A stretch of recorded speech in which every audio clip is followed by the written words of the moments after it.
Police കൈകാണിച്ചിട്ടും നിർത്താതെ മറ്റു വാഹനങ്ങളെ ഇടിച്ചു തെറിപ്പിച്ചു. പ്രതികളെ പോലീസ് സാഹസികമായി പിടിച്ചപ്പോൾ യുവാക്കളുടെ കയ്യിൽ MDMA. മാരക മയക്കുമരുന്നായ MDMA സഹിതം 2 പേരെയാണ് ഇന്ന് മഞ്ചേരിയിൽ പോലീസ് അറസ്റ്റ് ചെയ്തത്. മഞ്ചേരി പയ്യനാട് കുട്ടിപ്പാറ സ്വദേശികളായ VP ഷാജി, K അബ്ദുൽ ജലീൽ എന്നിവരെയാണ് ജില്ലാ ആന്റി നാർക്കോട്ടിക് സെല്ലും മഞ്ചേരി പോലീസും സംയുക്തമായി നടത്തിയ റെയ്ഡിൽ അറസ്റ്റ് ചെയ്തത്. ഇവരിൽ നിന്ന് 63.5 ഗ്രാം MDMAയും കണ്ടെടുത്തിട്ടുണ്ട്. ഇന്നലെ ഉച്ചയോടെ ജില്ലാ പോലീസ് മേധാവിക്ക് ലഭിച്ച രഹസ്യവിവരത്തിന്റെ അടിസ്ഥാനത്തിലാണ് പയ്യനാട് നെല്ലിക്കുത്ത് വെച്ച് കാറിൽ മയക്കുമരുന്ന് കടത്തുകയായിരുന്ന പ്രതികൾ പിടിയിലായത്.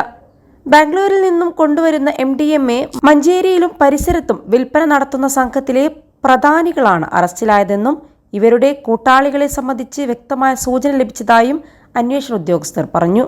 മഞ്ചേരി നെല്ലിക്കുത്ത് മില്ലുംപടിയിൽ വെച്ച് പ്രതികൾ സഞ്ചരിച്ച കാർ നിർത്താൻ ആവശ്യപ്പെട്ടെങ്കിലും വാഹനം നിർത്താതെ മറ്റു വാഹനങ്ങളെ ഇടിച്ചു തെറിപ്പിച്ച് വാഹനമെടുത്ത് രക്ഷപ്പെടുവാൻ ശ്രമിച്ചെങ്കിലും അതിസാഹസികമായാണ് പോലീസ് വാഹനം നിർത്തിച്ച് പ്രതികളെ പിടികൂടിയത്.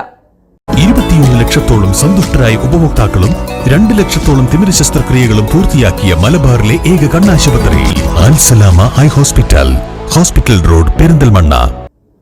അബ്ദുൽ ജലീലിനെ 2018-ൽ 10 കിലോ കഞ്ചാവുമായി വാളയാർ എക്സൈസ് പിടികൂടിയിരുന്നു. DYSP Premjith, Manjeri police inspector Sunil Pulikkal എന്നിവരുടെ നിർദ്ദേശാനുസരണം SI ജസ്റ്റിനാണ് പ്രതികളെ അറസ്റ്റ് ചെയ്തത്. മലപ്പുറം, പെരിന്തൽമണ്ണ നാർക്കോട്ടിക് സ്ക്വാഡുകൾക്ക് പുറമെ മഞ്ചേരി സ്റ്റേഷനിലെ ദീപേഷ്, തൗഫീഖ് മുബാറക്ക്, നിഷാദ് എന്നിവരും റെയ്ഡിൽ പങ്കെടുത്തു. വരും ദിവസങ്ങളിലും നിരോധിത മയക്കുമരുന്ന് കടത്തിനെതിരെ ജില്ലയിൽ ശക്തമായ പരിശോധന തുടരുമെന്ന് ജില്ലാ പോലീസ് മേധാവി അറിയിച്ചിട്ടുണ്ട്.